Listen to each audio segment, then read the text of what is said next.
ਇਹਨੂੰ 2 ਦਿਨ 4 नहीं पावना बिल्कुल। ऐ मेरे अल्लाह तू बेहतर जाने वाला है, इस दे च मेरा कोई कसूर नहीं। सरदार साहब ने हिदायत दियो ते वो मेरी बकरी ते मेरी माज वापस कर छोड़े। आमीन। हो जा 2 दिन तो बाद मिलसी। 2 दिन इन्हां चारा पावना ना इन्हां पानी पिवाना। चल जा।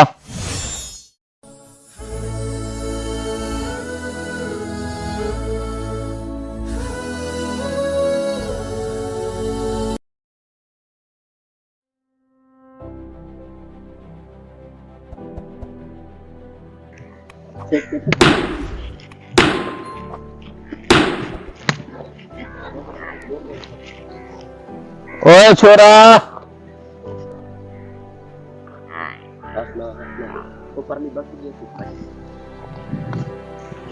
इधर आ तुम।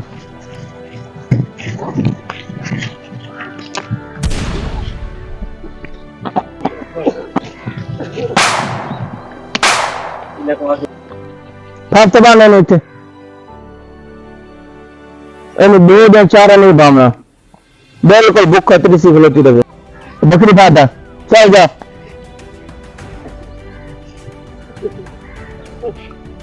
ਇਹਨੂੰ ਇੱਥੇ 2 ਦਿਨ ਬਿਲਕੁਲ ਚਾਰਾ ਨਹੀਂ ਪਾਉਣਾ ਬੰਦ ਹੋਣ ਇੱਥੇ।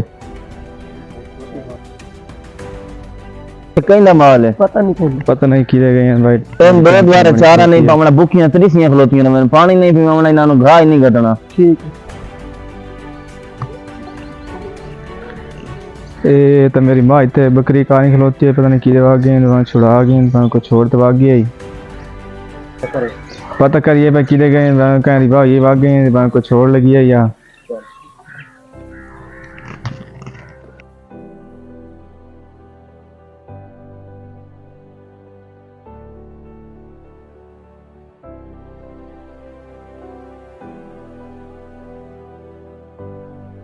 माँ बकरी तो है खलोती ते माझी है खलोती है खली वडेरे डेरे ते न ते हुन वडेरे नाल गाल करनी पौंदी भाई के मसला है क्यों फत बदियां ने इथे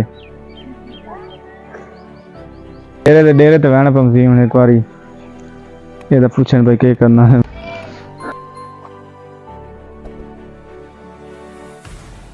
अस्सलाम वालेकुम। वालेकुम भाईजान गाल है जी। हाँ मेरी ना माँ ते बकरी छोट गई है। अच्छा जी। ते ए वडेरे दे डेरे ते आई खलोती है भैनी ते। अच्छा जी। ते ओदे नाल वहना गल करनी है तुस मेरे नाल आओ ओदे नाल गल करिए भाई क्यों फत बदियां जिथे के वजह आई। अस्सलाम वालेकुम। वालेकुम अस्सलाम। सरदार साहब ठीक हो? सरदार साहब सरदार साहब ਤੁਹਾਡੇ ਨਾਲ अर्ज आई भाई मेरी माँ ते बकरी आई खलो थोड़ी पानी ते खैर आई भाई के बनया क्यों फत बदियां ने के कसूर आई इन्हां दा।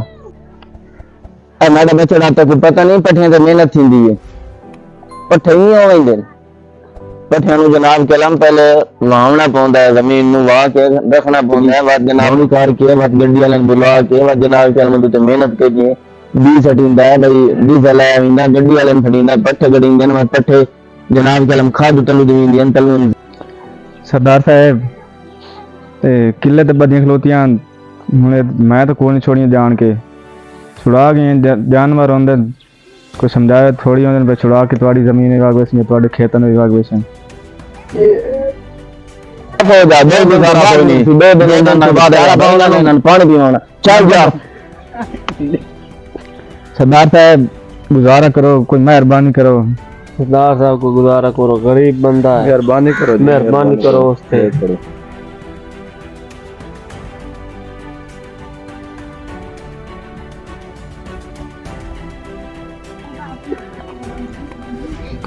ऐ मेरे अल्लाह तू बेहतर जाने वाला है, इस दे च मेरा कोई कसूर नहीं। सरदार साहब ने हिदायत दियो ते वो मेरी बकरी ते मेरी माज वापस कर छोड़े। आमीन।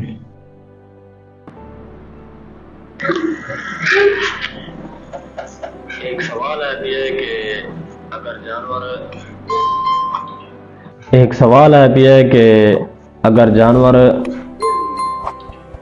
कहीं दी खेती दे वड़ के खेती का नुकसान कर छोड़े तो शरी हुक्म क्या है? जानवर नु मारन दा या सजा देने दा हुक्म क्या है? देखो जी पहली गल तो यह है जो ये गल वेखनी गुमसी जो वो जरा जानवर है वो किले के उत्ते बधिया खलोता है भैणी के उत्ते। अगर भैणी के उत्ते किले के उत्ते बधिया खलाई तो उठ छुड़ा के तो कह दी खेती दे वड़ गया, उठ छुड़ा के कह दे पट्ठियां दे वड़ गया या कह दी फसल दे वड़ गया तो उत्थे वहीं तो नुकसान की तस्चा भावें दिन वहीं तो करे तो भावें रात वहीं तो करे। तो इस सूरत दे विच जिहड़ा जानवर का मालिक है उसके उत्ते कोई तावान लाजिम ना सी, वो कोई चट्टी न देसी। दूसरी सूरत यह है कि उस जानवर को कह छोड़िया है, ठीक है, या उस जानवर को जै छोड़िया वो जानवर के नाल चराउण वास्ते वधा ही जै को असां चरवावा आदे हैं वो वधा ही ओदे होंदिया अगर जानवर गया है कहते फसल दे विच कहते पट्ठियां दे विच उस वास्ते नुकसान किया है तो वध तो जिम्मेदार हो सी। अगर कह बंदे जानवर आप छोड़िया है वत ये डिठा वैसी दो सूरत हैं, उस जेड़े पासे जानवर ने छोड़िया है अगर उसे पासे उस फसल दे विच वो जानवर वांझ के तो नुकसान किया तो वत वो बंदा जिम्मेवार हो सी। अगर उस बंदे कह होर पासे जानवर ने छोड़िया ही छोड़ के तो वत वग गया है जानवर बस बमदा इदे उदे वहिंदा वहिंदा उस वाई दे विच वहीं पै गया है तो वत उस बंदे ते तावान लाजिम न हो सी। बाकी जानवर अगर नुकसान किया है तो उसनू मारना ते भुखा रखना ते सजा देना ये बिल्कुल जायज़ कोई नहीं। जिहड़े बंदे जानवर नू मारिया या भुखा रखिया तो उस दे उत्ते तावान आवे सी। बाकी ये गल भी वाजे कर लो कि कहीं भी जानवर दे उत्ते किसी तरीके दे नाल जुल्म करना बहुत बड़ा सख्त गुनाह है। अहादीस मुबारक दे विच इस अमल वास्ते बहुत सख्त वईद आई हैं।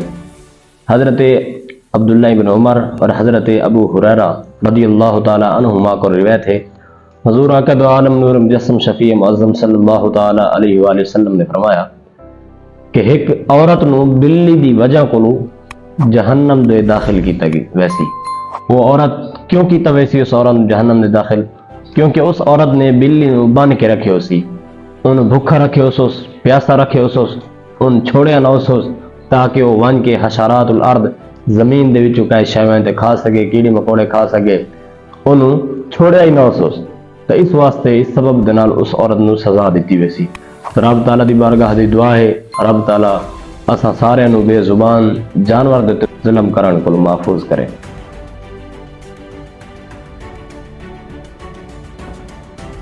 अल्लाहु अकबर। मैं क्या करें नबी हम, अल्लाह ताला मैंने माफ फरमाए। और मुंशी वो मस्त बकरी छोड़ के फला हो जाएंगी ये वहीं पे उन्होंने कहा भाई बडेरा का भी हमें माफ कर दिया।